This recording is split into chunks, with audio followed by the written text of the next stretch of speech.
കോളേജിലെ ആ ഒളിച്ചുകളികൾക്കും ബഹളങ്ങൾക്കും ഒടുവിൽ വന്ന ആ ഞായറാഴ്ച ദിവസം ആകാശ് വീട്ടിലായിരുന്നു. രാവിലെ തന്നെ അമ്മ ഉണ്ടാക്കിക്കൊടുത്ത ചൂട് പുട്ടും കടലക്കറിയും കഴിച്ച് മുറ്റത്തെ വലിയ മാവിൻ്റെ തണലിൽ ഒരു ഈസി ചെയറും ഇട്ട് പത്രം വായിക്കുകയായിരുന്നു അവൻ.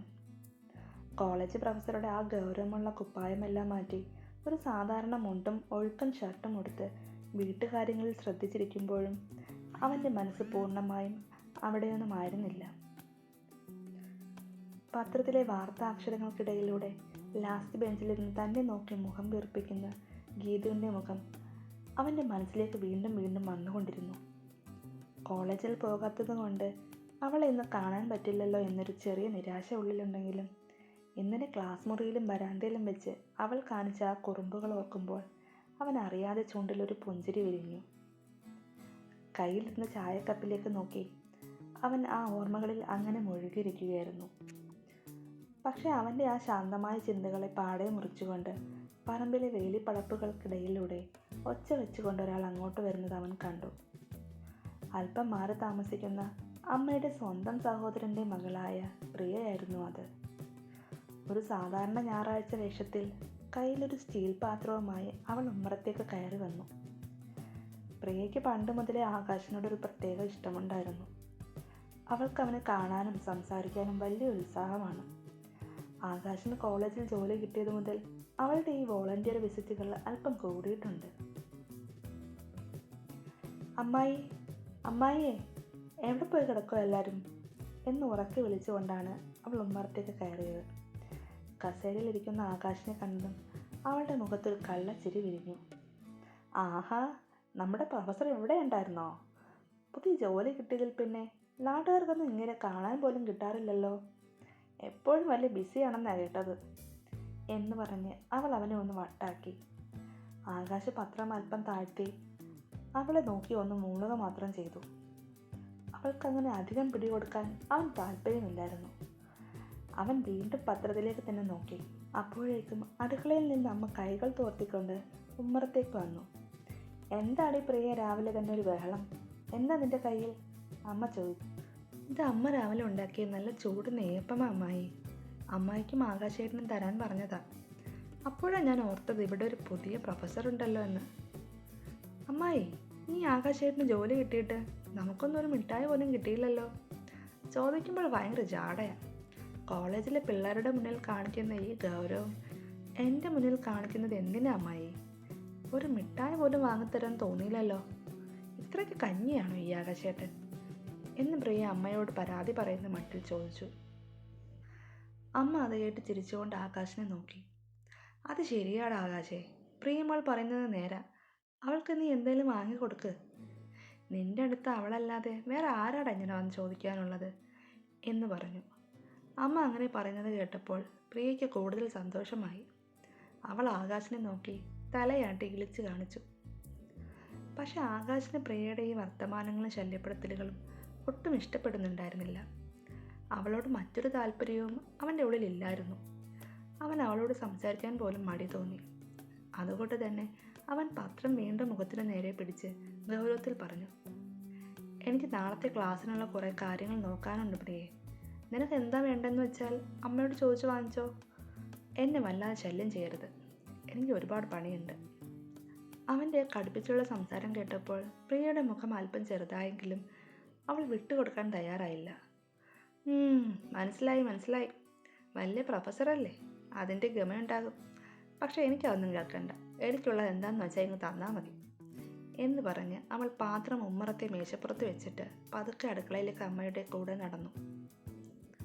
അവൾ അമ്മയുടെ തോളിൽ കൈയിട്ട് എന്തൊക്കെയോ രഹസ്യം ചോദിക്കുന്നതും രണ്ടുപേരും കൂടി അടുക്കളയിലിരുന്ന് ചിരിക്കുന്നതും ആകാശ് വരാന്തയിലിരുന്ന് കേൾക്കുന്നുണ്ടായിരുന്നു. പ്രിയ അടുക്കളയിലേക്ക് പോയതും ആകാശ് പത്രം മടക്കി വെച്ച് കസേരയിൽ ചാഞ്ഞു കിടന്നു. പ്രിയയുടെ ഈ പെന്മാറ്റവും അമ്മ അവളുടെ കാര്യത്തിൽ കാണിക്കുന്ന അമിത താല്പര്യവുമെല്ലാം അവനുള്ളിൽ വലിയൊരു അസ്വസ്ഥത ഉണ്ടാക്കുന്നുണ്ടായിരുന്നു. വീട്ടുകാർ തമ്മിൽ തങ്ങളെക്കുറിച്ച് എന്തൊക്കെയോ ആലോചനകൾ നടത്തുന്നുണ്ടെന്ന സൂചന അവൻ പലപ്പോഴും അമ്മയുടെയും അമ്മാവൻ്റെയും സംസാരത്തിൽ നിന്ന് മനസ്സിലാക്കിയിട്ടുള്ളതാണ്. അച്ഛനില്ലാത്ത തൻ്റെ ജീവിതത്തിൽ അമ്മയുടെ ആഗ്രഹങ്ങൾക്ക് താൻ എതിര് പറയേണ്ടി വരുമോ എന്ന ചിന്ത അവനെ അല്പം സങ്കടപ്പെടുത്തി. എന്നാൽ അത് ഓർക്കും തോറും അവൻ്റെ ഉള്ളിൽ ഗീതുവിനോടുള്ള ഇഷ്ടം കൂടിക്കൂടി വന്നു. ഇവിടെ അധിക നേരം ഇരുന്നാൽ പ്രിയ അടുക്കളയിൽ നിന്ന് വീണ്ടും വന്ന് ഓരോന്ന് ചോദിക്കുമെന്ന് കരുതി ആകാശ് പതുക്കെ കസേരയിൽ നിന്ന് എഴുന്നേറ്റ് തൻ്റെ മുറിയിലേക്ക് പോയി. അവൻ മുറിയിൽ കയറി കട്ടിലിരുന്ന് മേശപ്പുറത്തിരുന്ന ഡയറി പതുക്കെ തുറന്നു. അതിനുള്ളിൽ ഇന്നലെ മാറ്റിവെച്ച ഗീതുവിൻ്റെ ആ കുഞ്ഞു കടലാസ് തോണി ഇരിപ്പുണ്ടായിരുന്നു. മാഷിൻ്റെ സ്വന്തം ഗീതു എന്ന ആ വരികൾ അവൻ വിരലുകൾ കൊണ്ട് പതുക്കെ തൊട്ടു നോക്കി. ആ മുഖം ഓർത്തപ്പോൾ അവൻ്റെ മനസ്സിലെ അസ്വസ്ഥതകളെല്ലാം മാറി ഒരു തണുപ്പ് പടരുന്നതായി അവന് തോന്നി. ആ തോണിയിലേക്ക് നോക്കി അവൻ അങ്ങനെ ഇരുന്നു. ആഹാ, പ്രൊഫസർ മാഷ് മുറിക്കുള്ളിൽ ഒളിച്ചിരുന്ന് എന്താ ഇത്ര കാര്യമായി നോക്കുന്നത്? പെട്ടെന്നുള്ള ആ ശബ്ദം കേട്ട് ആകാശം ഞെട്ടി. നോക്കുമ്പോൾ പ്രിയ അനുവാദമില്ലാതെ അവൻ്റെ മുറിക്കുള്ളിലേക്ക് കയറി വന്നിരിക്കുകയാണ്. അവൾ കള്ള കണ്ണുകളോടെ അവൻ അടച്ചു പിടിച്ച ഡയറിയിലേക്ക് തന്നെയാണ് നോക്കുന്നത്.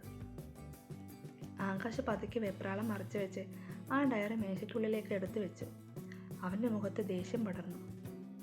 നീ എന്താ പ്രിയ ഒരു മര്യാദമില്ലാതെ ആളുകളുടെ മുറിയിലേക്ക് കയറി വരുന്നത്? ഒന്ന് ചോദിക്കുകയെങ്കിലും വേണ്ടേ? ഞാനിവിടെ എന്തെങ്കിലും തിരക്കിലായിരിക്കില്ലേ? ആകാശ ശബ്ദമുയർത്തി ചോദിച്ചു.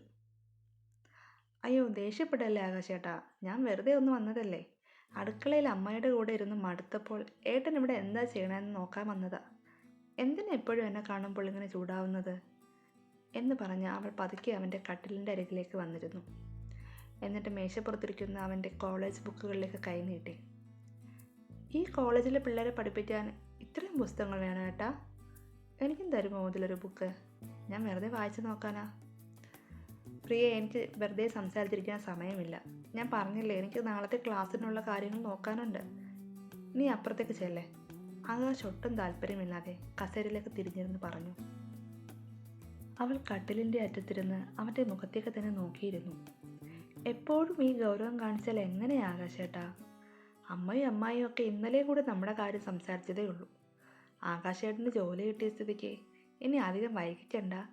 അടുത്ത മാസം തന്നെ ചെറുക്കൻ്റെയും പെണ്ണിൻ്റെയും വീട്ടുകാർ തമ്മിൽ ഒന്ന് കാണണം എന്നാ അമ്മായി പറയുന്നത് എന്നവളൊരു നാണത്തോടെ പതുക്കെ പറഞ്ഞു. അത് കേട്ടതും ആകാശിൻ്റെ ഉള്ളിലൊരു മിന്നൽ പാഞ്ഞു.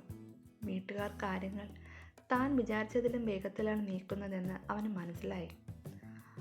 ഉള്ളിൽ വലിയൊരു ഭയം തോന്നിയെങ്കിലും അവനത് പുറത്ത് കാണിച്ചില്ല. അവൻ കസേരയിൽ നിന്ന് എഴുന്നേറ്റ് ജനലിനടുത്തേക്ക് മാറി നിന്നു. പുറത്തെ പറമ്പിലേക്ക് നോക്കിക്കൊണ്ട് അവൻ പറഞ്ഞു. പ്രിയേ, എനിക്കിപ്പോൾ കല്യാണത്തെക്കുറിച്ച് ചിന്തിക്കാനും സമയമില്ല. എനിക്ക് കരിയറിൽ ഇനിയും ഒരുപാട് കാര്യങ്ങൾ ചെയ്യാനുണ്ട്. അമ്മയോട് ഞാനിത് പലവട്ടം പറഞ്ഞിട്ടുള്ളതാണ്. നീ ഇപ്പോൾ ഇവിടുന്ന് പോയാൽ എനിക്ക് വലിയ ഉപകാരമായിരിക്കും. അവൻ്റെ ആ കർക്കശമായ മറുപടിയും തന്നെ നോക്കുക പോലും ചെയ്യാതെയുള്ള ആ നിൽപ്പും കണ്ടപ്പോൾ പ്രിയയ്ക്ക് ശരിക്കും സങ്കടം വന്നു.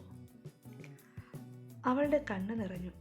അവൾ കട്ടിലിൽ നിന്ന് പതുക്കെ എഴുന്നേറ്റ് ജനലരികിൽ നിൽക്കുന്ന അവനെ ഒന്ന് നോക്കി. എപ്പോഴും എന്നോട് ഇങ്ങനെ കാണിക്കണോ ആകാശേട്ടാ? ഞാൻ എന്താ അത്രയ്ക്ക് ശല്യക്കാരിയാണോ? എനിക്ക് ഏട്ടനോട് സംസാരിക്കാൻ താല്പര്യമുള്ളത് കൊണ്ടല്ലേ ഞാൻ വരുന്നത് എന്ന് ചോദിച്ചുകൊണ്ട് അവൾ മേശമേലിരുന്ന ശൂന്യമായ സ്റ്റീൽ പാത്രവും എടുത്ത് വേഗത്തിൽ മുറിയിൽ നിന്നും പുറത്തേക്ക് ഓടിപ്പോയി. പ്രിയ പോയതും ആകാശ ജനലിലൂടെ പുറത്തേക്ക് നോക്കി വലിയൊരു ദീർഘശ്വാസം വിട്ടു. അത്രയ്ക്ക് അങ്ങോട്ട് പറയണ്ടായിരുന്നു. ഇറക്കി വിട്ട പോലെ ആയല്ലോ. ആ പോട്ടെ, അവൻ മനസ്സിലോർത്തു. വീട്ടിൽ പ്രിയയുടെ ഈ സാന്നിധ്യവും വീട്ടുകാരുടെ നിർബന്ധവുമെല്ലാം അവന് ശരിക്കും ശ്വാസം മുട്ടിക്കാൻ തുടങ്ങിയിരുന്നു. വീട്ടിൽ അമ്മ ഒറ്റയ്ക്കായതുകൊണ്ടും അമ്മയുടെ ആഗ്രഹങ്ങൾക്ക് താൻ മറുത്തു പറഞ്ഞാൽ അത് അവരെ വേദനിപ്പിക്കുമോ എന്ന ചിന്തയും അവനെ അസ്വസ്ഥനാക്കി. അവൻ വീണ്ടും ആ മേശവലിപ്പ് തുറന്ന് ഗീതുവിൻ്റെ ആ കടലാസ് തോണി കയ്യിലെടുത്തു. വീട്ടിൽ പ്രിയയുടെ ഈ ശല്യപ്പെടുത്തലുകൾ കൂടുമ്പോഴും ആകാശിൻ്റെ മനസ്സ് മുഴുവൻ തിങ്കളാഴ്ച വരാൻ പോകുന്ന ആ കോളേജ് വരാന്തയും അതിലൂടെ കൊലുസിട്ട് ഓടി വരുന്ന ഗീതവും മാത്രമായിരുന്നു. അവളോടുള്ള പ്രണയം അവൻ്റെ ഉള്ളിൽ കൂടുതൽ ശക്തമാവുകയായിരുന്നു. അടുത്ത ദിവസം അവൾ എന്ത് കുറുമ്പുമായാണ് തൻ്റെ മുന്നിലേക്ക് വരിക എന്നാലോചിച്ച് തൻ്റെ ഉള്ളിലെ അസ്വസ്ഥതകൾ മറക്കാൻ ആകാശ തിങ്കളാഴ്ചയ്ക്കായി കാത്തിരിക്കാൻ തുടങ്ങി.